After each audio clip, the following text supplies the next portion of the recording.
한번 요한복음 8장 14절. 오늘부터 이제 한 학기 동안 인간론, 또 죄론, 구원론이라는 주제로 공부를 하겠습니다. 한번 요한복음 8장 14절.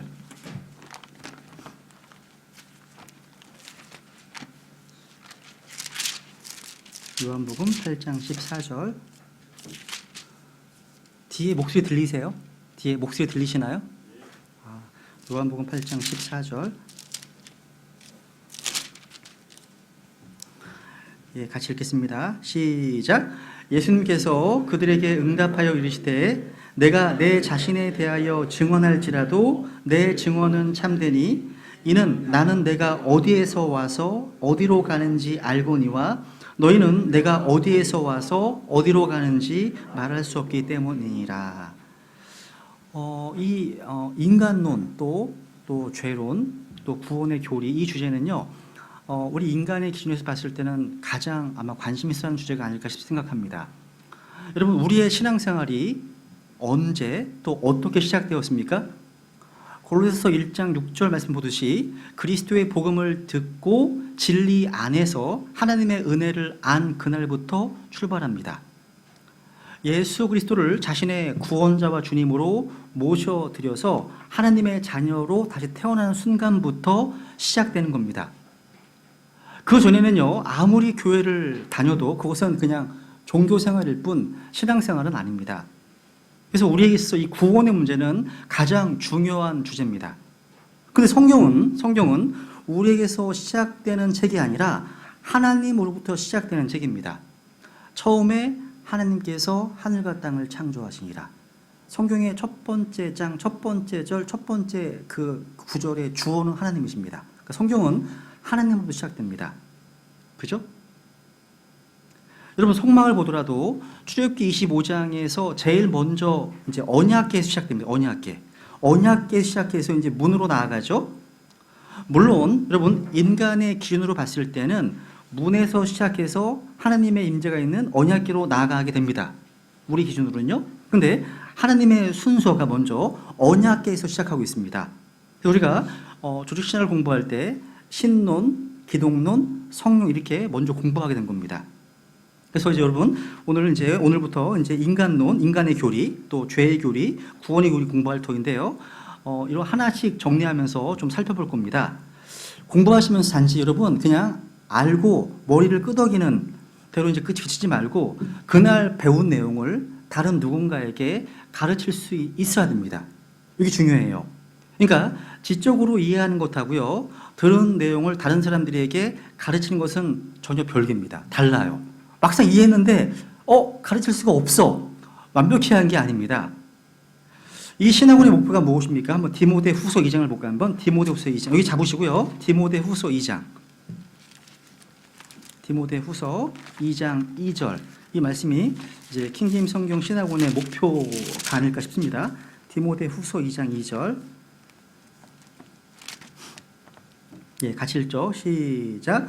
또 내가 많은 증인들 가운데서 내게 들은 것들 바로 그것들을 신실한 사람들에게 맡기라. 그들이 또한 다른 사람들을 가르칠 수 있으리라.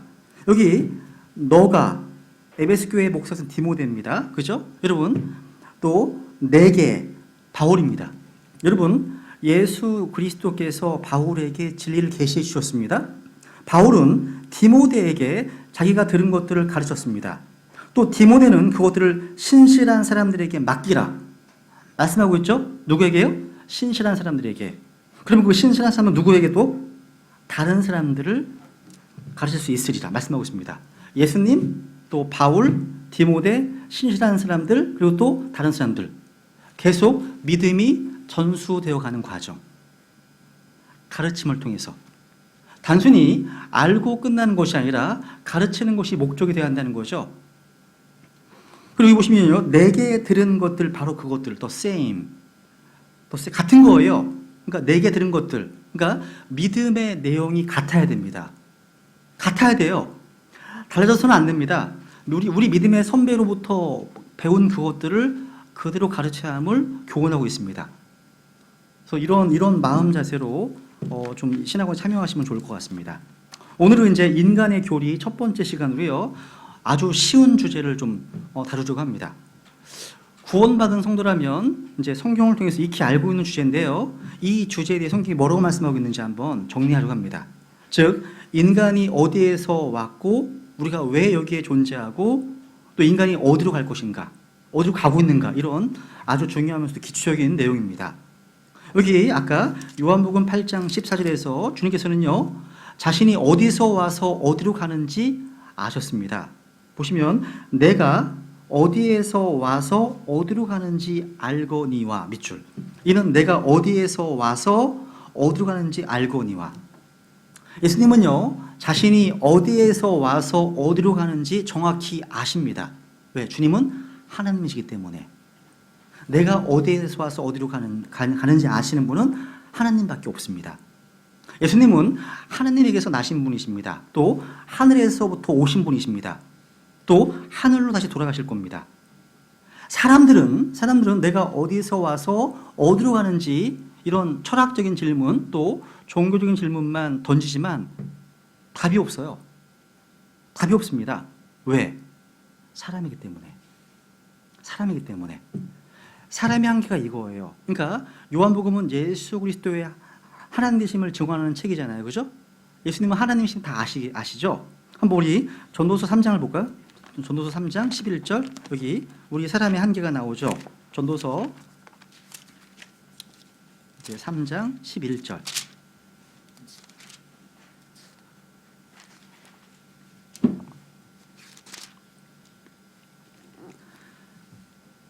그분께서 자신의 때에 모든 것을 아름답게 만드셨고 또 그들의 마음속에 세상을 정하여 두셨으므로 아무도 하나님께서 만드시는 일을 처음부터 끝까지 알아낼 수 없도다.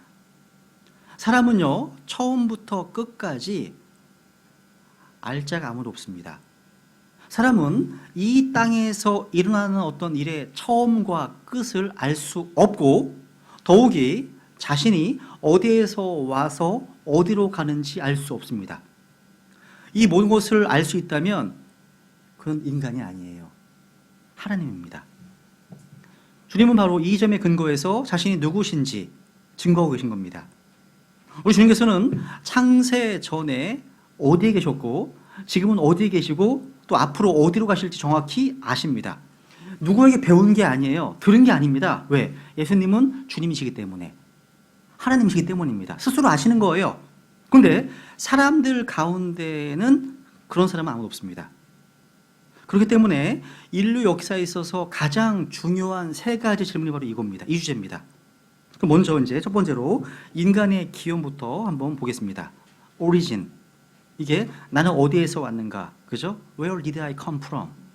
그죠? 내가 어디서 왔는가? 보통요, origin이란 말, 우주의 기원, 또 인간의 기원, 어떤 것의 기원을 찾으려고 한다면 이렇게 묻잖아요. 이게 어떻게 시작했지? 그게? 어떻게 시작하게 되었지? 이런 말 하잖아요. 여러분, 대한민국의 젖줄이라고 하는 한강은 어디에서 시작됐습니까? 한강? 시작점이 있을 거 아니에요. 직접 가보면 돼요. 한강은 강원도 태백에 있는 깊은 계곡의 작은 샘에서 시작합니다. 그러니까 계속 거꾸로 올라가면 출발 지점에 도달하게 되죠. 이게 기원입니다. 오리진이에요, 이게요. 그렇다면 인간의 기원은 어디서 왔을까요? 어떻게? 인류가 어떻게 출발했을까요? 조상이 누굴까요? 그죠? 이거 가장 중요한 질문 중에 하나입니다. 그러니까 인간이 이 땅에 어떻게 생겨나게 되었을까 하는 문제. 저는 부모님에서 나왔는데요. 부모님 저를 낳아주셨거든요. 그러면 그 부모님은 어디서 왔습니까? 할아버지 할머니에서 나왔죠. 그럼 할아버지는 어디서 나왔습니까? 증조 할아버지에서 나왔겠죠. 그죠? 이게 다 틀린 대답은 아니에요. 근데 우리를 시작한 바로 그 출발 지점으로 우리 가야 됩니다. 아까 얘기했던 강원도 태백에 있는 작은 샘처럼 진짜 그 근원으로 가야 한다는 거예요. 우리는 부모님 누구신지 또 할아버지가 누구신지 알고 있습니다. 그런데 우리의 첫 번째 조상이 누구인지에 대해서는 그걸 묻는 거예요. 그걸 묻는 겁니다. 만약 우리가 타임머신을 타고 시간을 거슬러서 올라가서 바로 그 시작 지점으로 갈 수 있다면 뭐가 있을까요? 거기에요. 아담이 있죠. 아담. 여러분, 누가복음 3장에 보면 인간의 족보가 기록되어 있습니다. 족보가 기록됐습니다. 그래서 누가복음 3장 38절에 보시면 게나는 에노스의 아들이요, 에노스는 셋의 아들이요, 셋은 아담의 아들이요, 아담은 하나님의 아들이었느니라. 하나님의 아들이었죠. 왜? 죄 때문에, 타락했기 때문에. 더 이상 아니거든요. 그죠? 그래서 제일 시작점에 아담이 있구나. 그 하나님이 창조하신 거구나. 그죠? 근데 어떤 학자들은요, 그 인간은 항상 존재해 왔다고 주장합니다. 맞아요, 틀려요? 틀립니다. 인류가 영원부터 항상 있어 왔을까요? 다른 말로 인간이 영원할까요? 아니면 인간이 이 지구상에 존재하지 않았었던 때가 있었을까요? 있었습니다. 한번 우리 시편 90편을 볼게요. 시편 90편 2절. 시편 90편 2절. 우리 같이 읽어볼까요? 시편 90편 2절 시작. 산들이 생기기 전 혹은 주께서 땅과 세상을 조성하시기 전 곧 영원부터 영원까지 주는 하나님이시니이다. 영원부터 영원까지 주는 하나님이시니이다. 여러분, 여기 보니까 영원하신 분은 누구십니까? 주 하나님이십니다. 거기다 적어놓으세요. 미카서 5장 2절. 미카서 5장 2절. 예수 그리스도에 대한 예언인데요, 그분은요 옛적부터 있었으며 또 영원부터 있었느니라. From everlasting 말씀하시거든요. 그러니까 2000년 전에 베들레헴에서 탄생하신 분이 바로 영원부터 있었던 분이시랍니다. 그러니까 무슨 말이냐면 오늘날 이 지상에 사람이 존재하지 않았던 때가 있었다는 거예요. 그리고 우리가 살고 있는 이 지구조차도 존재하지 않았던 때가 있었다는 겁니다. 이것은 성경을 믿지 않는 사람들조차도 인정하는 사실입니다. 인간이 이 땅에 존재하지 않았던 때가 있었습니다. 그런데 오늘날 70억이 넘는 사람들이 이 지구에 살고 있습니다. 어떻게 인류가 존재하게 되었을까요? 여기에는 기본적으로요, 세 가지 관점이 있습니다. 이 세 가지, 두 가지는 거짓입니다. 아주 인기 있는 견해는 인간이 낮은 형태의 생명에서 진화했다는 겁니다. 그래서 오늘날 대부분의 학교에서, 대부분의 어떤 그 학문에서 가르치고 있습니다. 많은 사람들이 진화를 믿고 있습니다. 또 두 번째는 뭐가 있냐면 인간의 존재가 UFO와 같은 어떤 외부에서 온 지적인 존재로부터 비롯됐다라고 주장합니다. 이런 관점이 있습니다. 책들도 나왔어요. 이런 책들도 있습니다. 실제로요. 둘 다 거짓입니다. 인간이 어디서 기원했습니까? 이 진리의 성경 기록인 하나님의 말씀에서 답을 찾을 수 있습니다. 창세기 1장, 2장을 읽어보면 금방 알 수 있어요. 우선 첫 번째부터 볼게요. 진화론부터. 첫 번째 진화론. 너무나 많은 사람들이 이 진화론을 믿고 있기 때문에 진화론이 인간의 기원에 대해서 뭘 가르치고 있는지 이해하는 게 정말 중요합니다. 이 진화론은요, 오늘날의 중고등학교와 대학교에서 공공연하게 가르쳐주고 있고 또 영향력 있는 또 미디어 언론에 의해서 홍보되어 왔습니다. 그래서 실제로 오늘날 우리 아이들이요, 아메바나 원숭이에서 진화되었다고 믿습니다. 믿는데 그런 애들 진짜 있어요. 믿는답니다. 엄청난 믿음입니다. 진화론은요, 인간이 낮은 수준의 어떤 동물에서 점진적으로 수백만 년이라고 하는 긴 시간적 과정 속에서 진화했다는 겁니다. 그래서 진화론자들은 사람은 단지 어떤 고도로 지적인 동물일 뿐이다라고 가르칩니다. 사람들이 더 영리한 것을 빼고는 인간이 원숭이와 유사하다고 가르치는 겁니다. 여러분들이요, 복음을 전해야 될 대상들이 이 이론을 배웠고 또 믿고 있기 때문에 잘 알고 있어야 됩니다. 만약 인간이 원숭이 같은 동물에서 진화했다면 그 동물 어디서 왔습니까? 그러니까 우리가 어떤 곳에 기원을 찾으려 한다면 그 시작 지점으로 가야 되잖아요. 정확히 표현하자면 진화론은 하나의 이론에 불과합니다. 법칙이 아니에요. 법칙이 아닙니다. 사실이 아니고 사실에 기초를 두고 있는 것이 아닙니다. 그것은 하나님의 창조에 대한 마귀의 발명품에 지나지 않습니다. 또 하나님의 창조를 기록한 성경을 대적하기 위한 찰스 다윈의 현대 역본입니다.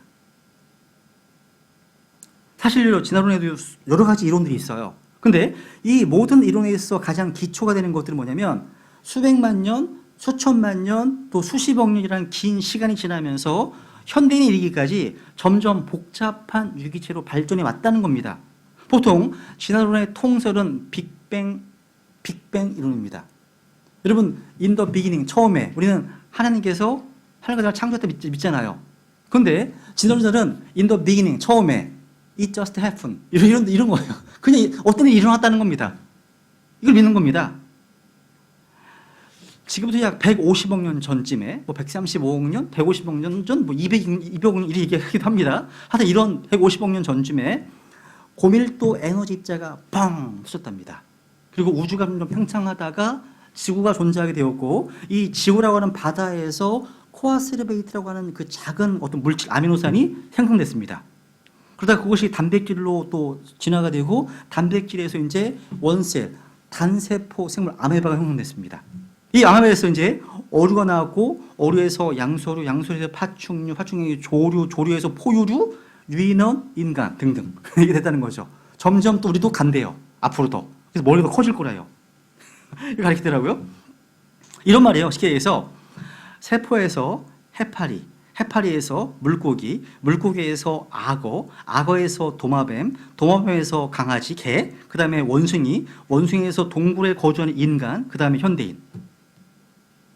이 진화론입니다.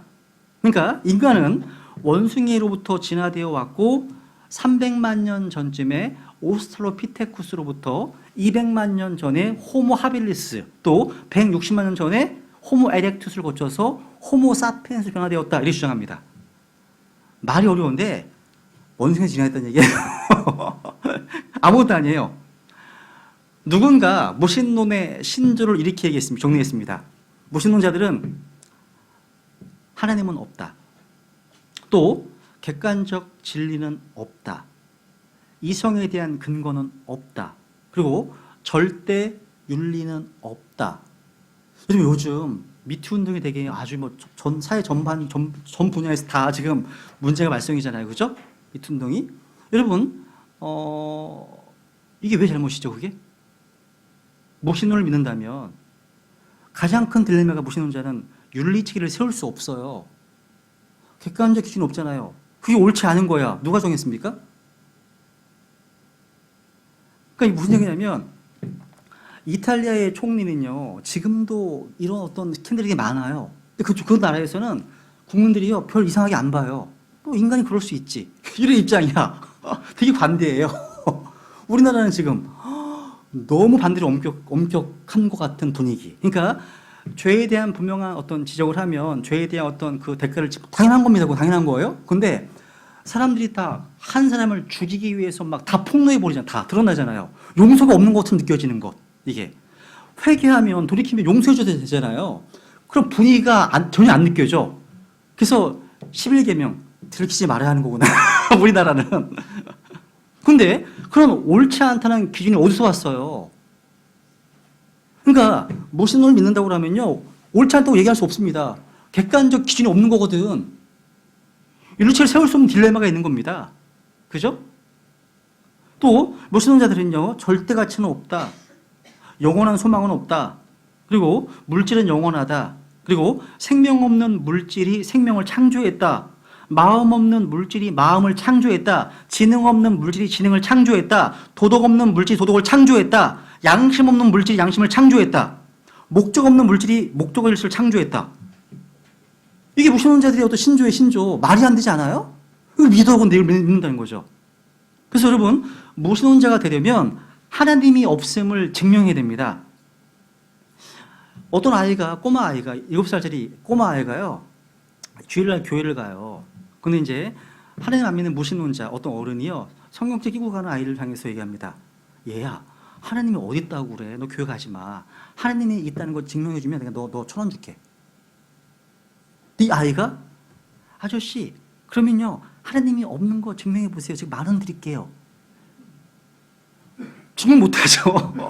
당연한 거죠, 여러분. 그죠? 또 무신론자가 되려면요, 그리스도의 실제 또 그리스도의 부활에 대해서 이게 틀렸음을 증명해야 됩니다. 또 성경의 모든 예언들이 잘못됐다는 걸 증명해야 됩니다. 성경책이 사기라는 사실을 보여줘야 돼요. 증명 못합니다. 증명한 사람이 없습니다. 아직까지요. 그렇다면 자신을 무신론자라고 불러서는 안 돼요. 그런데 재미난 사실은요, 무신론, 진화론에도요, 두 가지가 있어요. 기본적으로 두 학파가 있습니다. 하나는 뭐냐면 무신론적 진화론이 있고 하나는 유신론적 진화론이 있습니다. 무신론적 진화론은 뭐냐면 하나님을 배제하고 성경을 아무 관계가 없는 책으로 내팽개칩니다. 근데 어떻게 물질이 처음 생성됐는지에 대해서는 답변할 수 없습니다. 한번 우리 로마서 1장 가볼까요? 로마서 1장. 어리석은 거예요. 로마서 1장 21, 22절. 어리석은 자는 자기 마음속으로 하나님이 없다 하는 거 말씀하고 있죠? 그죠? 어리석은 자예요. 왜 그러냐 보면 로마서 1장 21절, 22절 읽어볼게요. 시작. 그들이 하나님을 알되 그분을 하나님으로 영화롭게 하지도 아니하고 감사하지도 아니하며 오히려 자기들의 상상 속에서 허망해지고 또 그들의 어리석은 마음이 어두워졌나니 그들은 스스로 지혜롭다고 선언하나 어리석은 자가 되어. 보세요 여러분, 하나님을 알지만 하나님께 영광 돌리지도 않고 또 감사하지 않으면 사람은 진화하고 발전하고 지혜로워지는 것이 아니네요. 어떻게 돼요? 오히려 자기들의 상상 속에서 허망해집니다. 또 그들의 어리석은 마음이 어두워졌다고 말씀하고 있죠. 그러니까 하나님을 알지만 하나님께 영광 돌리지 않고 감사하지 않으면 우리 인간의 생각이 급격히 부패해지고 태화되어 버립니다. 하나님을 거부하고 말씀을 거부하면 사람의 이성은 어두워지게 되고 거기서 나온 게 무신론입니다. 그래서 무신론자들은 다 어리석은 자입니다. 오늘날 과학을 앞세워서 진화론을 주장하는 사람들, 빅뱅 가설을 마치 어떤 우주 생성에 단순화되는 것처럼 떠드는 사람들은 세상이 아무리 박세라고 떠받들어 주어도 성경은 뭐라고 말씀합니까? 그들을요? 풀 어리석은 자다. 어리석은 자다 말씀하고 있습니다. 여러분, 세계적으로 유명한 천체 어떤 물리학자가 있습니다. 스티븐 호킹이라는 박사. 아시죠? 그죠? 그죠? TV에 자주 나오잖아요. 이 분이요, 외계인의 존재 가능성에 대해서 시인했습니다. 그 사람들이 그걸 대비해야 한다는 견해를 피력한 후에요, 인간에게 더 이상 신은 필요하지 않다 선언했습니다. 필요하지 않다. 그래서 이 스티븐 호킹이 썼던 책들, 시간의 역사, 위대한 이런 책에 보면 우주 탄생에 신은 필요 없었다라고 선언합니다. 그리고 각 신문마다 이 기사를 큼지막하게 뽑아서 아주 호들갑 떨었습니다. 그래서 아인슈타인 이후에 최대 천체 물리학자의 연구 결과라면서 사람들이 환호했다는 거죠. 이 사람이 쓴 글 중에 이런 말이 있습니다. 철학은 죽었고 신은 필요하지 않다. 이제 물리학이 우주와 존재에 관한 본질적인 의문을 모두 설명할 수 있게 되었다라고 얘기했습니다. 그 당시에 종교계에서 즉각 반박을 했습니다. 논쟁을 벌였다는 거죠. 이것만이 아닙니다. 2006년도 영국 옥스퍼드 대학의 리처드 도킨슨, 그죠? 읽어보신 분 그 책 있으실 거예요. 여기 이제 God Delusion이라는 책이 있습니다. 이게 한국어로는 만들어진 신이라는 책이 번역됐습니다. 그 책에 보면 생물학의 입장에서 이렇게 얘기했습니다. 종교는 집단적 망상에 불과하다. 여러분 다 망상에 빠진 거 지금. 이렇게 얘기했습니다. 야, 그러니까 여러분, 스티븐 호킹이 물리학의 입장에서 신은 필요하지 않다, 이런 주장에서 화답한 거예요. 그러니까 물리학과 생물학이란 각 분야에서 천재들이라고 불리는 과학자들이 자신들이 연구하고 조사한 바를 토대로 신의 존재를 부정하고 없다고 선언한 겁니다. 생각해 보세요. 왜 머리가 좋은 이 과학자들이 자신의 분야에서 오랫동안 탐구하고 연구해 조사한 걸 발표하면서 신이 없다고 말할까요? 왜요? 성경에 답이 있어요. 욥기 11장 보세요. 욥기 11장. 알 수가 없어요. 욥기 11장. 욥기 11장 7절. 욥기 11장 7절. 가실죠. 시작. 내가 조사한다고 하나님을 찾아낼 수 있겠느냐? 내가 전능자를 완전히 찾아낼 수 있겠느냐?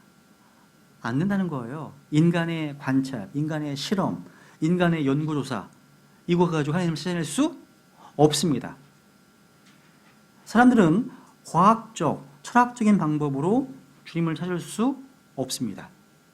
육체적인 감각이나 어떤 초자연적인 깨달음을 통해서 주님 찾을 수 없습니다. 어떤 고행이나 금욕이나 어떤 고도의 수련을 통해서 주님 찾을 수 있는 게 아니에요. 이런 자들은 스스로 지혜롭다고 말하지만 하나님은 그들의 마음이 어리석은 자다 이렇게 말씀하십니다. 하나 더 볼게요. 과학에 대한 성경의 관점입니다. 디모데전서 6장 보세요 한번. 디모데전서 6장 20절. 킹제임스 성경에서만 이제 사이언스라는 말이 과학으로 번역되어 있죠, 그죠? 과학에 대한 성경의 관점이에요. 보세요. 디모데전서 6장 20절.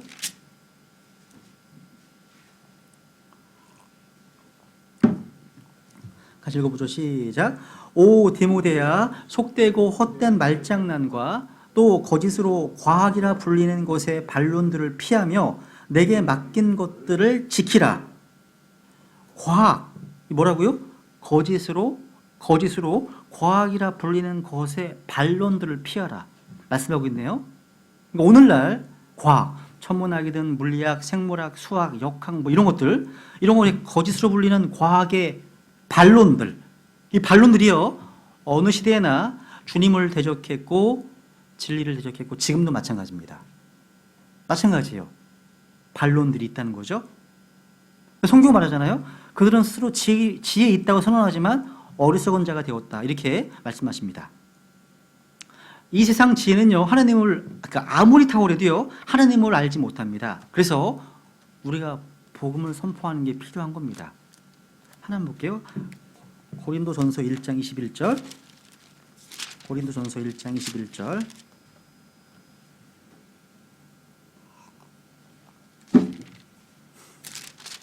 우리가 밖에 나가서 왜 복음 전합니까? 21절 보세요. 같이 읽죠. 시작. 하나님의 지혜에 있어서는 세상이 지혜로 하나님을 알지 못하였으므로 하나님께서 복음 선포의 어리석은 것으로 믿는 자들을 구원하시는 것을 기뻐하셨도다. 그렇습니다. 여러분, 이 세상 지혜를 가지고서는요 하나님을 알지 못합니다. 이 세상에 박사학위, 석사학위 수십 개 있다 하더라도 하나님 알지 못합니다. 그래서 복음 선포가 필요한 거예요. 필요한 겁니다. 사람들이요 하나님을 알지 못하는 것은요 그 마음과 생각 속에 하나님 두기를 싫어하기 때문이라고 성경은 말씀하고 있습니다. 그리고 자신들의 행위가 악하고 자신들의 행위가 드러날까 봐 책망받을까 봐 두렵기 때문이라고 성경은 전하고 있어요. 마치 이런 거죠. 교통법규를 어긴 사람에게는 경찰관이 있기를 바래요, 없기를 바래요? 없기를 바라죠. 그죠? 범죄한 죄인들에게 있어서는요 하나님이 정말 이게 힘든 거예요. 없기를 바라는 거예요. 그게요 당연한 거죠. 두 번째, 진화론에는 뭐가 있어? 또 유신론적 진화론. 이게 뭐냐면 이 이론은요 로마 천주교 교황을 비롯해서 현대주의자, 또 신정통주의자, 또 신복음주의자 이런 사람들이 신학자들이 성경을 과학과 조화시키기 위해서 주장한 겁니다. 그러니까 성경을 과학과 타협, 화해시키기 위해서, 접목시키기 위해서 주장한 거 이게 유신교 진화론입니다. 이게 무슨 얘기냐면 물질의 시작, 처음 in the beginning 시작은요 하나님께서 그 물질을 창조하셨고 그리고 그 다음에 그 물질을 빅뱅으로 터뜨리셨다는 거예요. 하나님 허락하신 거죠. 그죠?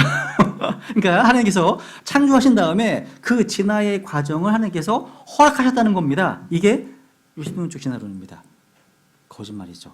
그죠? 타협의 입장. 이 이론은 보통요 6일간의 창조 과정이 창세기 1장에 나오잖아요. 그 하루하루를 24시간이라고 주장할 수가 없어요. 왜? 긴 기간이 필요하거든요. 그래서 그 하루가 10,000년이다, 10만 년이다, 100만 이렇게 설명합니다. 성경에 나오는 날은 어떤 날이에요? 실제 날입니다. 하루입니다. 하루. 동일시잖아요. 하루입니다. 그죠? 그렇다면 이 진화론에는요, 많은 문제점들이 있습니다. 몇 가지만 소개해 드릴게요. 첫 번째, 생명이에요. 생명이 없는 무생명으로 나온다? 불가능합니다. 불가능합니다. 이 과학 법칙입니다. 진화론자들은요, 첫 번째 살아있는 세포가 무생명에서 진화했다고 가르칩니다. 근데 여기에는 아무런 증거가 없어요.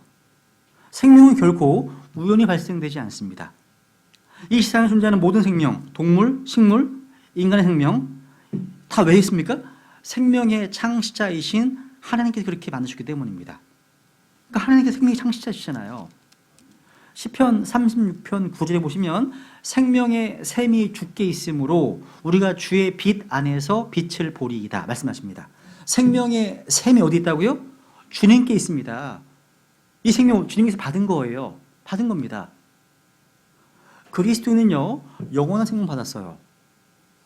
구원받은 사람들조차도요, 피지컬한 생명을 받았습니다. 주님 받았습니다. 그죠?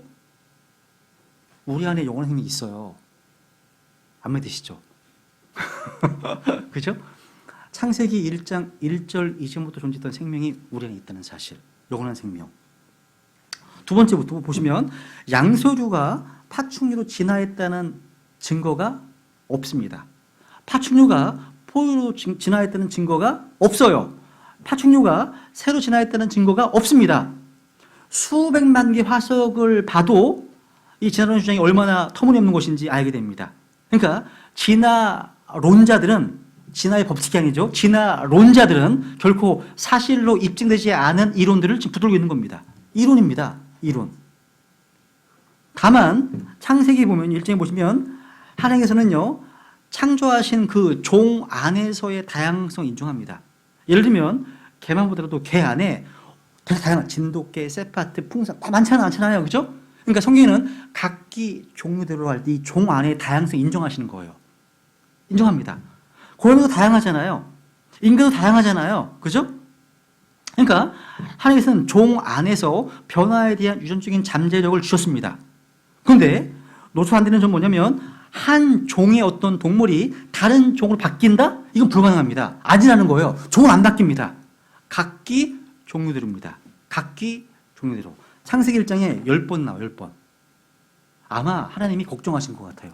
진화론 믿을까 봐. 그래서 각기 종류라는 말 10번 하신 겁니다.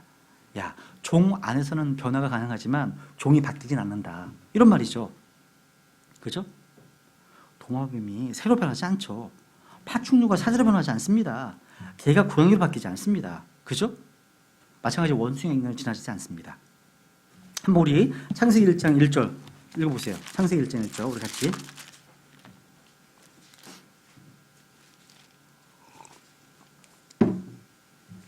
같이 읽겠습니다. 시작. 처음에 하나님께서 하늘과 땅을 창조하시니라. 여러분 제가 한번 말씀드렸죠. 이 성경은요, 귀납적 방식이 아니라 연역적 방식이라고요. 무슨 말이냐면 창세기 1장 1절 이 말씀은 인간들이 발견한 진리가 아니라 하나님께서 알려주신 선포하신 진리입니다. 그러니까 이건 증명이 필요한 게 아니에요. 하나님께서는요, 우리가 반드시 알아야 될 내용들을 선포해 주셨고 우리가 이것을 듣고 믿는 것 외에 달리 할 일이 없습니다. 하나님께서는요, 먼저 연역적인 방식으로 우리가 알아야 될 것들, 믿어야 할 것들을 먼저 기록해 주신 겁니다. 이게 항상 연역적인 거예요. 먼저 진리를 선포하면 되는 거예요. 이걸 증명할 필요가 없다는 거입니다. 성경은 말씀하시는 거예요. 성경은요, 하나님의 존재를 입증하기 위해서 애를 쓴 흔적이 안 보여요. 당연히 하나님의 존재를 전제하고 말씀을 전해 나간다는 거죠. 선포한다는 거죠. 이 창세기 1장 1절 이 말씀은요, 인간의 역사에서 나온 모든 사상들과 이론들을 한 칼에 베어버립니다. 첫 번째, 무신론. 창세기 1장 1절은요, 무신론을 파괴하죠. 왜요? 하나님은 창세기 1장 이 말씀을 통해서 이 세상의 주요 종교와 철학과 사상과 학문을 완전히 무너뜨리시는 겁니다. 무신론은 파괴되는 거죠. 왜? 성경의 첫 장 첫 구절에 하나님의 존재와 하나님이 하신 일이 선포되어 있기 때문에. 처음에 누가요? 하나님께서. 이 말씀 앞에 무신론 존재할 수 없습니다. 그리고 처음에 하나님께서 one God, 하나님은 한 하나님이시죠. 한 주이십니다. 그렇기 때문에 다신론도 파괴됩니다. 왜냐면 다신론 한번 확인해 볼까요? 고린도전서 8장 두 개를 보죠. 고린도전서 8장 5절.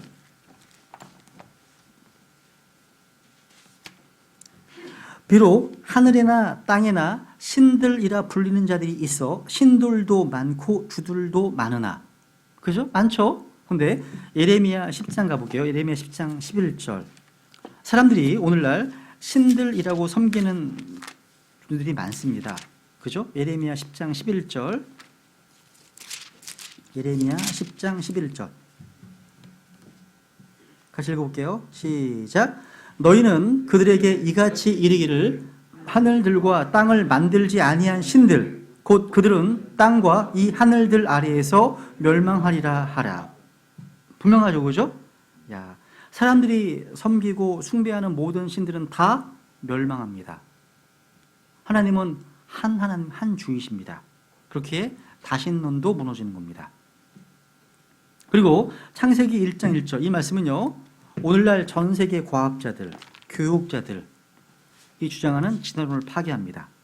하나님께서 하늘과 땅을 창조하셨다고 말씀하셨지 진화시켰다고 말씀하지 않으셨습니다. 그죠? 하늘과 땅은 창조된 곳입니다. 그죠? 사람과 동물, 각종 생물들은 다 창조된 곳입니다. 보이는 것과 보이지 않는 것 모든 것 다 창조물이지 진화물이 아니에요.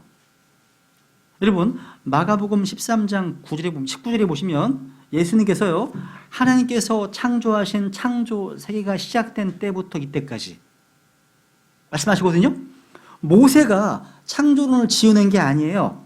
예수 그리스도께서 하나님께서 창조하신 창조 세계라고 분명하게 이 창조의 진리를 확증해 주셨습니다. 그래서 오늘날 로마의 교황 얘기하잖아요. 그죠? 하나님이 진화를 허락하셨다고. 진화를 허락하셨다고. 거짓말입니다. 오늘날의 교황이나 신정통주의자들이 주장하는 유신론적 진화론은요, 이건 성경과 과학을 조화시키려고 하는 시도. 이것은요, 한마디로 이런 거예요. 우리 주 예수 그리스도의 오류를 교정하려고 하는 자들이 불과한 겁니다. 감히. 주께서는 창조를 인정하셨잖아요. 믿으셨잖아요. 실제로요. 그죠? 유신론 진화론은 바로 하나님을 지금 교정하려고 하는 시대에 불과한 겁니다. 그리고 여러분 창세기 1장 1절은요 범신론을 또 무너뜨립니다. 범신론이 뭐예요? 야, 이 책이 나고 내가 이 책이야. 물질이 나고 내가 물질이야. 그죠? 성경은 얘기하잖아요. 처음에 하나님께서 하늘과 땅을 창조하시니라. 하나님과 하늘과 땅은 별개입니다. 같은 게 아니죠. 하늘이 하나님이 아니잖아요. 그죠?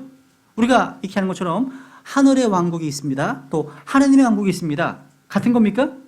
오늘날 기독교계의 95% 이상이 같다고 믿습니다. 천국, 하나님 나라 같다고 봅니다. 아닙니다. 같다면 The Kingdom of Heaven과 The Kingdom of God 같다면 헤븐이 갓이란 말이에요. 범신론이죠 이게. 같지 않죠. 헤븐은 피지컬한 거잖아요. 이 땅에 세워지는 것. 하늘의 왕국이고요. 갓은 하나님의 영이시잖아요. 눈에 안 보입니다. 내면적인 겁니다. 우리 안에 있는 거잖아요. 다른 겁니다. 자, 그러니까 창세기 1장 1절 범신은 무너지는 거죠. 그리고 창세기 1장 1절은요 물질의 영원성, 유물론을 파괴합니다. 여러분 물질은 영원부터 존재해 왔었던 것이 아닙니다. 어느 한 시점에 하나님께서 창조하신 겁니다. 여러분 이제 헬라 철학자들, 그리스 철학자들은요 이 물질이 영원부터 존재한다고 주장합니다. 근데 여러분 처음부터 있었던 것은 물질이 아니라 하나님이십니다. 하나님이신 거예요. 그러니까 존재하는 모든 것의 그 제일 원인자라고 하죠. 그 존재하는 모든 것의 제일 원인자는 바로 하나님이신 거죠. 하나님. 그래서 요한복음 1장에 보면 처음에 말씀이 계셨고, 그죠? 요한 1서를 볼까요? 요한 1서 1장 1절 볼까 한번? 처음부터 있었던 것이 뭔가 보세요. 요한 1서 1장 1절. 요한복음과 요한 1서는 비슷한 게 많아요. 요한복음 3장 16절. 사랑 나오죠? 요한 3장 16절 사랑 나옵니다. 이 비슷한 게 많아요. 1장 1절 같이 읽어볼까요? 시작. 처음부터 계셨던 그것, 즉 생명의 말씀에 관하여는 그것을 우리가 들었고 우리 눈으로 보았으며 자세히 살펴보았고 우리 손으로 만졌노라. 이 성경을 기록한 성령님께서 처음부터 계셨던 것이 뭐라고 말씀하시죠? 생명의 말씀. 말씀이 대문자 W입니다. 말씀이신 예수 그리스도십니다. 그죠? 그러니까 처음부터 계셨던 그것 말씀이셨구나. 말씀. 물질이 아닙니다. 틀린 겁니다. 유물론 틀린 겁니다. 그러면 또 창세기 1장 1절은요, 또 여러분 이런 거 있죠. 불가지론, 숙명론 다 파괴시킵니다.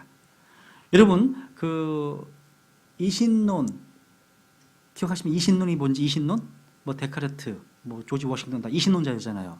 무슨 이신론은 뭐냐면 하나님께서 모든 만물을 창조하셨지만 이 만물에 관여를 안 하신다. 아무런 관여를 안 하신다. 이 이신론자거든요. 운명론도 마찬가지예요. 세상은 저절로 굴러가는 게 아닙니다. 그러니까 역사의 수단 원리에 따라서 세상은 돌고 도는 곳이 아닙니다. 운명의 수레바퀴 이런 거 없습니다. 없습니다. 하나님께서는요 모든 만물을 창조하셨고 그 창조하신 모든 것을 이 능력의 말씀으로 지금 떠받치고 계십니다. 한번 히브리서 1장 3절. 하나님께서요 지금 개입하고 계시다는 거죠. 자연, 만물, 세계, 사자에게 뭐 먹이는 거 다 하나님이 하시고 계시다고 말씀하신 성경이에요. 우선 히브리서 1장 3절. 히브리서 1장 3절.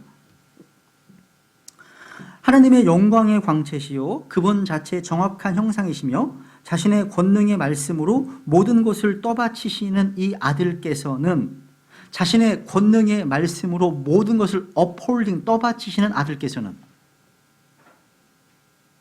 여러분 하나님께서는요 자신이 창조하신 모든 것 길가의 들풀이나 공중의 날짐승들이나 아니면 들짐승들 다 관심을 가지시고 그들을 먹이시고 계십니다. 하나님은요 믿는 자녀들뿐만 아니라 믿지 않은 세상에 있는 악한 이들, 그러니까 악인들의 머리 위에도 해와 비를 비춰주십니다. 그들의 머리털 하나 다 세고 계십니다. 그러니까 실존주의자들이 말하는 것 같이 운명론, 숙명론 다 창세기 1장에서 다 무너집니다. 무너지는 거예요. 그러니까 이 창세기 1장 1장 한 말씀이요 오늘날의 모든 과학이나 철학이나 종교나 이데올로기 이런 사상 일거에 다 무너뜨리는 새망치 같은 말씀인 거예요. 이 말씀 하나가요. 그러니까 세상에 똑똑하다고 하는 지성인들, 학자들은요 창세기 1장 1절을 부정하지 않고는 어떤 학문도 제대로 세울 수가 없어요. 사회과학, 인문학, 종교, 철학 세울 수가 없어요. 없습니다. 그런데 창세기 1장 이 말씀 믿으면 비로소 바른 지식과 명철 가운데 들어가는 겁니다. 이 지혜로운 길이에요. 그래서 시편 119편 160절 보세요. 시편 119편 160절 성경에서 가장 긴 장이죠. 시편 119편 160절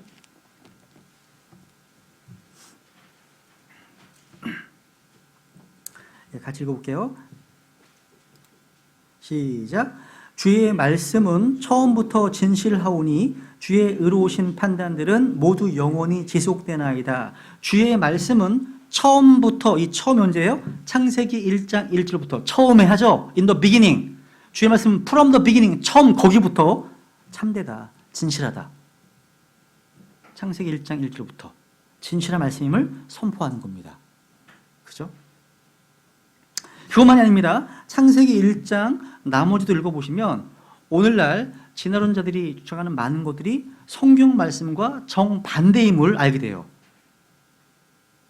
성경 창세기 1장을 이제 보시면 창조의 주간 몇 번째 날에 뭐가 창조되는지를 잘 알게 되죠. 한번 그 뒤에 두 번째 보세요. 프린트물 교재 보시면 성경적 창조론과 진화론을 비교했습니다. 이게 단순한 의견 차이가 아닙니다. 절대 서로 화해할 수 없는 정반대에 있어요. 반대. 보세요. 읽어보면 금방 알아요. 성경적 창조론은요, 하나님께서 처음에 물질을 창조하셨죠. 진화론자들은요, 처음부터 물질이 존재했답니다. 그죠? 또 창조론은 뭐예요? 지구가 태양이나 별보다 먼저 존재했습니다. 이 믿으시죠?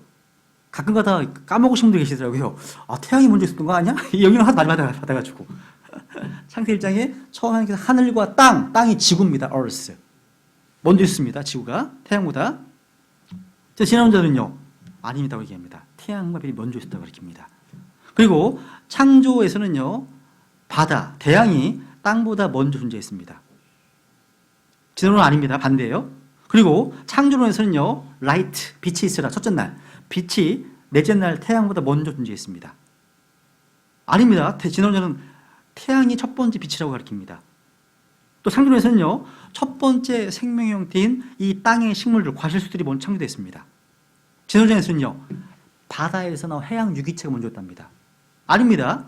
그리고 창조론에서는요, 과실수들이 물고기보다 먼저 존재했습니다. 그런데 진화론에서는요, 물고기가 먼저 존재했답니다. 반대예요. 그리고 창조론에서는요, 그러니까 새들이 곤충보다 먼저 존재했습니다. 기어다니는 것도 여섯 번째 날이거든요. 그죠? 근데 진화론에서는 뭐라고 해요? 곤충이 새보다 먼저 존재했다고 가르칩니다. 그리고 창조론에서는요, 이 땅의 식물이 태양보다 먼저 있었다고 가르치죠? 셋째 날. 그죠? 근데 진화론에서는요, 태양이 땅의 식물보다 먼저 존재했다고 가르칩니다. 그리고 창조론에서는 파충류보다 고래가 먼저예요. 또 파충류보다 새들이 먼저입니다. 근데 정반대 진화론은요. 그리고 창조론에서는요, 남자가 여자보다 먼저 존재했습니다. 여자가 마지막이에요. 야, 근데 마지막이 제일 좋은 거예요. Last is best라고 하잖아요. 그죠? 근데 진화론에서는요, 여자가 먼저 존재했습니다. 왜냐하면 남자가 힘이 더 세거든요. 적재 생존이잖아. 그리고 창조론에서는요, 사람의 피보다 먼저 존재했습니다. 진화론은 아닙니다. 피가 먼저 존재했다고 가르칩니다. 또 창조는 완전히 완벽하다. 그런데 진화론에서는 지금도 진행되고 있다. 이렇게 가르칩니다. 다 이해되시죠? 어려운 건 아니죠. 그죠? 네. 여러분, 하나만 말씀드리면, 진화론자들은요, 파충류가 새로 진화했다고 주장합니다. 파충류 중에서요, 그 공룡 중에서 익룡, 들어보세요. 익룡이라는 놈이 있어. 익룡이라는 놈이요, 나무에서 맛있는 과일을 따먹기 위해서 점프를 많이 했나 봐요. 점프를 많이 하니까 갑자기 날개가 되기 시작했대요. 그래서 새가 됐대요. 이렇게 가르쳐요, 실제로요. 오랜 시간을 이제 이용해서. 그러니까 긴 시간을 거쳐서 되더라, 이게. 야, 신기한 거예요. 이걸 믿고 있다는 게 너무 놀라운 거 아니에요? 그렇죠? 그렇죠. 예, 그렇다는 거예요. 그렇죠. 아, 이거 한 거죠. 네. 그리고 원숭이 사람이라고 가르치잖아요. 근데 성경은요, 사람과 원숭이가 똑같이 여섯 번째 날에 창조되었다고 말씀하고 있어요. 이런 것들입니다. 여러분, 하나님께서는요, 아무런 계획 없이, 질서 없이 창조하신 게 아니에요. 제가 예전에 이제 아마 언급했던 것 같은데, 주님께서는 천지 창조를 이제 6일 동안 하셨잖아요. 그죠? 물론 재창조지만 하셨잖아요. 근데 그래서 놀라운 사실은 이 세상의 생명은 다 7과 연관되어 있대요. 구구단을 외워볼까 한번요? 7일은 7, 7, 7, 3은 7, 4, 7, 5, 7, 6, 7, 7, 7, 8, 7, 9? 뭘 생각을 하세요? 그죠? 근데 생명이 다 7과 연관이 있어요. 7과. 여러분, 제비, 참새, 이런 작은 새의 부화 기간은 며칠인지 아세요? 14일입니다. 14일입니다. 조금 큰 게 닭이에요. 닭의 부화 기간은 21일입니다. 눈치를 채세요, 이제부터. 그죠? 닭보다 좀 더 큰 게 오리인데, 오리는 며칠일까요? 28일입니다. 28일이에요, 28일. 오리보다 조금 더 큰 게 거위잖아요. 거위는 부화 기간이? 예? 35일이겠죠. 좀 많이 띄워볼게요. 그러면 개나 고양이의 임신 기간은? 네? 틀렸지요. 63일입니다. 63일입니다. 여자의 생리 주기는 며칠이죠? 여자의 생리 주기. 모르세요? 생물 시간 안 배우셨나? 모르세요? 재밌는데? 그러셨구나. 28일 아닌가? 28일 아니에요? 28일이잖아. 3주도 있어. 예외는 있지. 보통 28일이잖아. 28일, 그죠? 그러면 사람의 임신기간은요? 임신기간 40주 7 곱하기 40 며칠이에요? 280일 있잖아요. 280일 40은 고난과 연단을 나타내는 숫자잖아요. 그게 7이나 있어. 힘든 거예요. 힘든 거예요. 얼마나 힘드실까 생각이 들어요. 그러니까 우리가 살아가고 있는 이 세계는요, 우연과 어떤 그런 우연에 의해서 형성된 게 아니에요. 고도로 지성적인 하나님에 의해서 디자인된 거예요. 이게 우연이 아니라는 거죠. 다 이상하지 않아요? 7. 그죠? 한번 또 시편 139편을 볼게요. 시편 139편. 다윗이 우리 몸을 얘기를 할 때 이렇게 얘기하잖아요. 시편 139편. 많이 있지만 14절 보죠. 14절. 시편 139편 14절. 시편 139편 14절. 같이 읽죠. 시작. 내가 주를 찬양하리니 내가 두렵고도 놀랍게 만들어졌나이다. 주께서 행하시는 일들이 놀라움으로 내 혼이 그것을 매우 잘 아나이다. 야, 내가 두렵고도 놀랍게 wonderfully 놀랍게 만들어졌나이다 고백하고 있습니다. 그러면서 주님의 행하신 일들이 놀랍다고 말하고 있습니다. 야, 우리의 몸을 보시면 놀랍습니다. 놀라워요. 우리 몸은요 60조에서 100조 개의 세포로 구성되어 있습니다. 그래서 그 세포들이 로 이루어진 놀라운 유기체입니다. 그러니까 서로를 필요로 해요. 또 서로를 위해 상호작용하는 그런 몸입니다. 우리의 몸 안에 있는 세포의 수가요, 이 세상의 인구 수보다 1000배는 더 많습니다. 1000배는 많습니다. 아무도요 인체에 얼마나 세포가 있는지를 잘 확실히 모릅니다. 보통 60조, 100조 개라고 얘기하죠. 그죠? 근데 놀라운 것은 이 세포 하나가요 공단 구조예요. 어마어마해요. 네트워크 도로가 있고요, 건설이 있고요. 그리고 공단들이 서로 연결되어 있잖아요. 놀랍습니다. 하나만 보더라도 우리는 엄청난 갑부예요. 갑부입니다. 그런데 이 세포가 얼마나 작은지 과학들이 연구해봤어요. 심심하니까. 바늘 끝에 세포가 몇 개 올라갈 수 있을까 연구해봤어요. 몇 개 올라가는지 아세요? 바늘 끝에? 세포가 500만 개가 올라간답니다. 그러니까 세포는 바늘 끝에서 축구하고 놀 수 있어. 세포 그 바늘 끝에서요. 그렇게 작습니다. 그런데 이 세포 하나에 서로 협력체를 갖고 있는 공단 구조를 갖고 있다는 사실. 저는 그걸 보면서 전 자부심이 생겨요. 자부심이. 저에 대해서. 야, 나는 어마어마하고 삼성 저리 가라다니 진짜. 어마어마한 존재들 우리가. 그러니까 주머니에 잔존이 없어 문제지. 우리 엄청난 부자예요. 그죠? 야. 그래서 여러분 국민일보에 예전에요. 김종배 교수라는 분이 쓰셨던 책이 있습니다. 신비한 인체의 창성이라는 그 글이 거의 1년 동안 연재됐습니다. 그게 책으로 나온 게 있거든요. 한번 사서 보세요. 인체의 놀라운 상조섭리라는 책인데요. 재밌어요. 그 중에 하나만 인용해 드리면 우리의 피는요 6만 마일, 그러니까 9만 6천 킬로 되겠죠? 그러니까 9만 6천 킬로가 되는 관을 통해서 우리 인체의 각 부분으로 순환하고 있습니다. 피가요 23초마다 돌고 있습니다. 돌면서 산소를 공급하고 영양분을 공급합니다. 또 그리고 정화작용을 해요.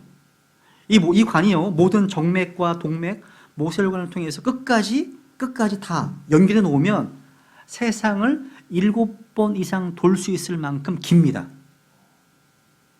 이게 되게 신기한 것 같지 않아요? 우리 몸이 그렇다는 거예요. 이 피 안에는요 감염이나 세균을 물리치는 신체 방어 기제가 있어요. 그죠? 백혈구 있어요. 또 적혈구가 있고요. 또 고체로 된 혈소판이 있고 액체로 된 혈장이 있습니다. 근데 이 피가요, 성경에는 육체의 생명 어디 있다고요? 피에 있습니다. 온몸 물체에 산소 영양분을 전달해 주기 때문에 피가 없으면요 죽습니다. 죽어요. 근데 여러분 18세기 말이죠. 1799년도에요. 미국 대통령 조지 워싱턴이 왜 죽었는지 아세요? 죽은 이유가 그 당시에 잘못된 의학 관행이었던 피를 너무 많이 빼서 죽었어요. 그러니까 그 시대 사람들은요, 사람들이 왜 질병에 걸리냐? 질병의 원인이 나쁜 피라고 믿었습니다. 나쁜 피. 그래서 정맥을 잘라가지고요, 그 피를 밖으로 내보내면 치유되겠지 믿었습니다. 믿은 거예요, 실제로요. 만약 그 당시에 이 조지 워싱턴과 그 의사들이요, 레위기 17장 말씀, 육체의 생명은 피에 있다, 이 말씀 믿었다면 워싱턴은 안 죽었을 겁니다. 안 죽었을 거예요. 근데 워싱턴이 죽은 후에도 60년 동안 그런 관행이 계속됐다고 하더라고요. 참 놀랍습니다. 그죠? 잠언 4장 하나 볼까? 잠언 4장 23절. 여러분, 여러분의 몸을 보면서 놀라워해야 돼요. 여러분, 우리가 이 몸이 내 거 같으세요? 내 거? 이 몸이요? 손 움직이고 내가 막 걸어다니고 하니까 내 거 같으시죠? 아닙니다. 생각해봐요. 여러분 몸 안에 허파. 여러분이 스스로 숨 쉬어 하고 계세요? 아니죠. 여러분의 심장을 보고서 심장아, 뛰어야 돼. 이거 의식하고 살면 못 살잖아요. 누가 뛰게 해주시거든. 호흡을 누가 하게 하시잖아요. 성경에 보면 너희 호흡을 주장하신 하나님 말씀하시거든요. 누가 호흡하게 하시는 거 지금요. 심장을 누가 뛰게 해주시잖아요. 그죠? 그래서 잠언에 보면 23절, 4장 23절 같이 읽어볼까요? 시작. 열심을 다하여 내 마음을 지키라. 생명의 근원이 거기에서 나오니라. 열심을 다하여 내 heart, 심장을 지켜라. 그러면 생명의 issues of life, 생명의 분출이 거기에서 나온다. 육체의 생명은 피에 있다. 말씀하고 있죠? 생명에서, 심장에서 피가 분출되고 있잖아요. 두 개가 다 가능한 번역이에요. 이걸 마음으로 번역하면 삶의 문제, 생명의 근원이 되겠지만, 생명의 문제들 되겠지만, 이게 심령으로 하게 되면 생명의 분출, 이렇게 번역할 수 있습니다. issues of life. 심장은 4분의 1 정도의 혈액을 5,000번, 6,000번 펌프질을 합니다.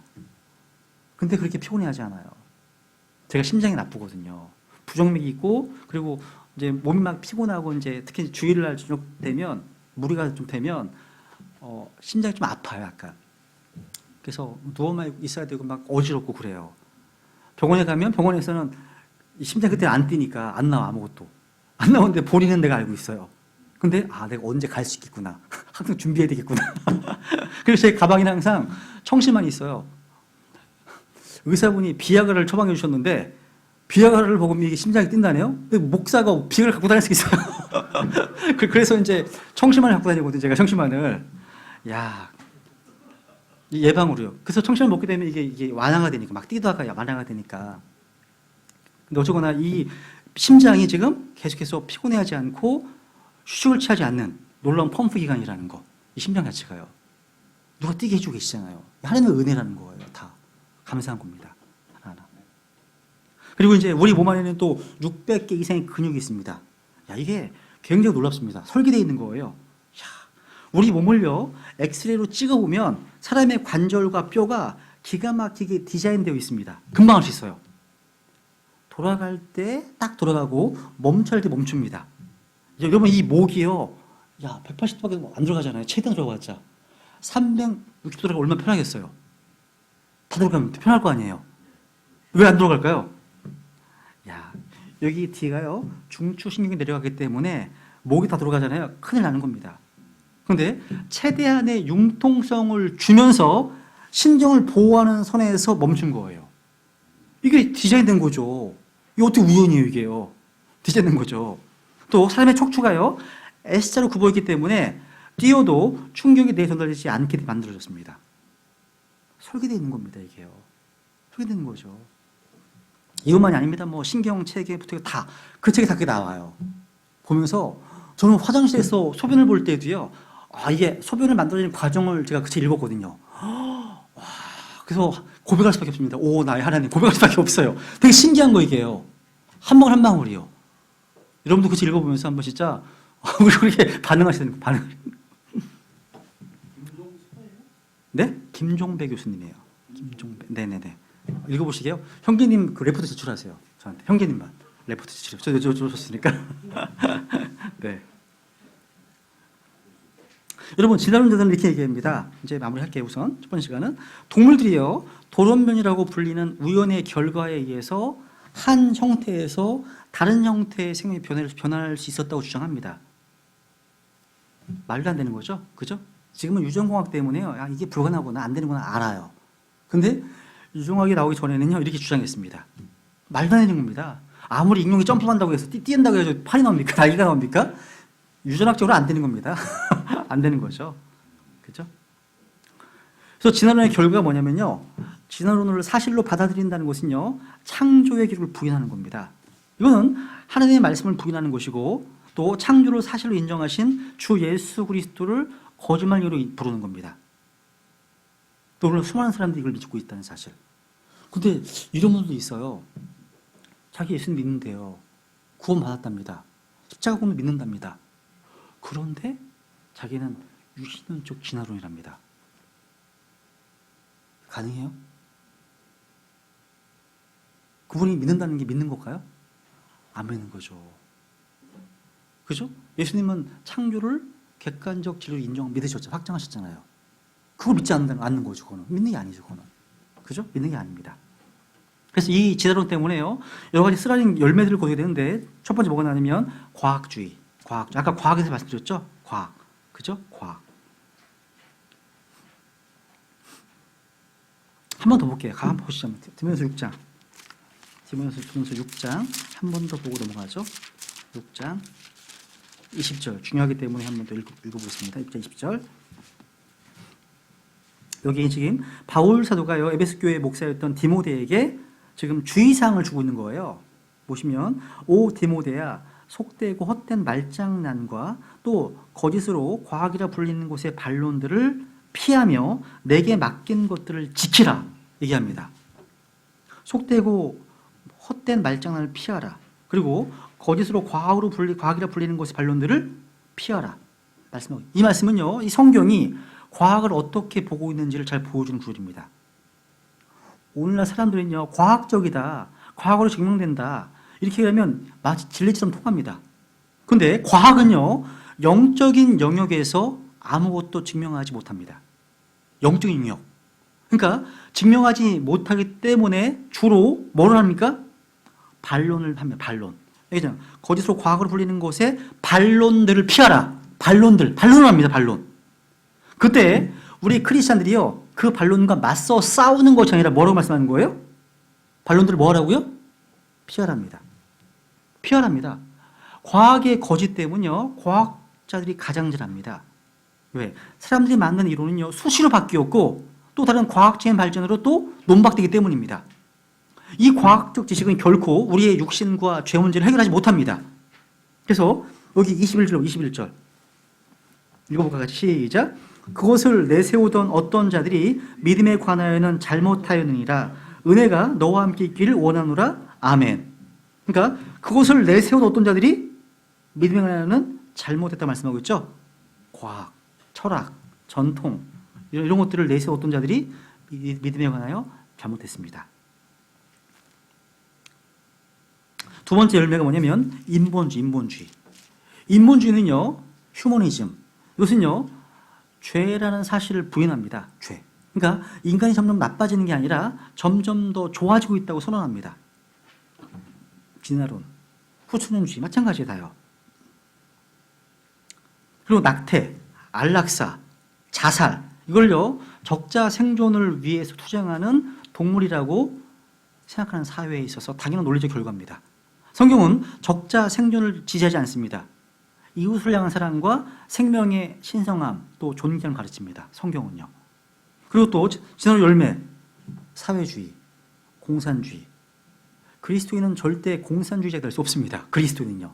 그죠? 아닙니다. 여러분 사회주의, 공산주의 뭐냐면 정치적인 영역에서 하나님의 말씀을 부인하는 겁니다. 막시스트들에 있어 오늘 현대 공산주의 창시자 칼 마르크스 다음으로 중요하게 여기는 인물이 누군지 아세요? 다윈입니다. 다윈. 끼리끼리입니다. 마르크스는요, 다윈의 이론에 크게 영향을 받았습니다. 파시즘? 마찬가지예요. 나치즘? 인종적 우월주의 다 진화론적 사고 열매입니다. 거기서 나온 거예요. 두 번째, UFO까지 하고 마칠게요. UFO 이론. 이거는 제가 아주 짧게 하겠습니다. 그리고 쉽게 1시간 씻겠습니다. 1시간 쉰다는 게 아니라 10분 씻겠습니다. 10분. 어떤 분들은요, 인간의 기원을요, UFO와 연관지어 설명하기도 합니다. 이 사람들은요, 성경을 믿지 않습니다. 그리고 진화론도 믿지 않아요. 그러니까 이 UFO를 추구하는 사람들은요, 다른 행성에서 어떤 지적인 존재가 이 지상의 인간의 생명을 출발시킨 것으로 믿습니다. 여러분, 제가 보기에 이 UFO 이론은요, 아주 어리석어 보이지만 부분적으로는 어떤 진리가 있어요. 무슨 얘기냐면 이 사람들은요, 지성적인 설계자가 없이 인간이 존재할 수 없다, 이걸 인식하고 있어요. 이걸 인식하고 있는 거예요. 어떻게 우연이 되냐. 그러니까 뭐냐면 인간을 존재하게 하는 데 있어서 진화론자들이 말하는 어떤 지성적인 사고도 없다는 주장, 여기에 문제가 있구나, 이걸 알고 있는 거예요, 얘네들은요. 그죠? 그러니까 지성인이라면 지적인 설계 없이 이러한 정교한 우주가 만들어졌다? 이게 말하는 건 어리석은 거라는 거죠. 그죠? 그래서 뭔가 왜 하나님은 또 인정하고 싶지 않고 그러니까 외계인 어떤 존재에 의해서 인간이 만들어졌다는 겁니다. 근데 UFO 이론은요, 제가 조금 읽어봤는데 무슨 제가 느끼기에는 무협지인 것 같은 느낌이요. 소설적인 것 같은 느낌이에요. 그래서 별로 신경 안 쓰셔도 돼, 이 내용은요. 우리나라에는 별로 없어요. 주장하는 사람들이 별로 신경 쓸 필요 없을 것 같습니다. 그리고 세 번째, 인간의 창조에 대한 하나님의 진리, 요거 이제를 하고 쉬죠. 이거 하고 쉬죠, 뭐, 그죠? 창세기 2장 한번 보세요. 창세기 2장. 2장 7절. 인간의 창조에 대한 창세기 2장 7절 보시면요, 주 하나님께서 땅의 흙으로 사람을 지으시고 생명의 숨을 그의 콧구멍에 불어넣으시니 사람이 살아있는 혼이 되니라. 여기 보니까 인간이 원숭이에서 만들어진 게 아니라, 아니면 또 외부에서 온 UFO에서 지어진 존재가 아니라 어디서 만들어졌다고요? 땅의 흙으로 사람을 지으셨답니다. 땅의 흙으로. 우리 몸은요, 주님께서 더스트, 흙, 먼지, 이런 흙을 사용해서 지으셨습니다. formed. 여러분의 얼굴 모양 하나님께서 지으셨어요. 그렇죠? 지으셨습니다. 우리 사람을 성경에서는 진토, 먼지, 티끌, 또 흙으로 된 집, 이렇게 표현합니다. 하나님은 누구세요? 하나님은 성경에 보면, 이사야서 같은 데 보면 하나님을 토기장이라고 부릅니다. 토기장이. 왜? 땅의 흙으로 사람을 지으셨기 때문에. 그 다음 보세요. 생명의 숨을 그의 콧구멍에 불어넣으시니. 이 말씀 뭐예요? 이 말씀? 생명의 숨, 그러니까 영을 불어넣으신 것 말합니다. 사람의 코는요, 숨을 쉬는 지체입니다. 입으로 숨을 쉬지만 코로 숨을 쉬는 게 기본이죠. 하나님은 사람의 입에다가 아니야. 입에다가 아니라 콧구멍에다가 생명의 숨을 불어넣으셨습니다. 여러분, 코로 숨 쉬시나요? 저희 아이들은요, 특히 큰 아이, 기현이 같은 경우는 이게 알레르기, 비염, 수용증이 항상 있어가지고 추운 겨울에도 문을 열어놓고 자야 돼요. 조금만 더우면 숨을 못 쉬어서 되게 힘들어 하거든요. 근데 우리 기현이가 이제 지금 미국에 있거든요. 있는데 테네시주가 되게 시골 그쪽이거든요. 근데 연락이 왔어. 아빠, 나 여기 살고 싶어. 코로 숨 쉬는 게 뭔지를 알았어. 너무 행복해. 그러는 거예요. 공기가 너무 좋고 날씨도 너무 쾌적하니까 얘가 코로 숨을 쉰다는 거예요. 이제 행복하대요. 한국 오고 싶지 않대요. 이것 봐라? 이제 너 간지 지금 한 2달밖에 안 되는데 왜 오고 싶지 않아? 그만큼요. 그러니까 코가 막혀가지고요, 코로 호흡하기 곤란한 사람들은요, 그 고통이 말할 수 없습니다. 정말 힘든 거예요. 힘듭니다. 근데 한번 이사야서 2장을 보세요. 이사야서 2장 22절. 인간의 나약함에 대해서 말씀하시면서 이렇게 얘기하시잖아요. 이사야서 2장에 보시면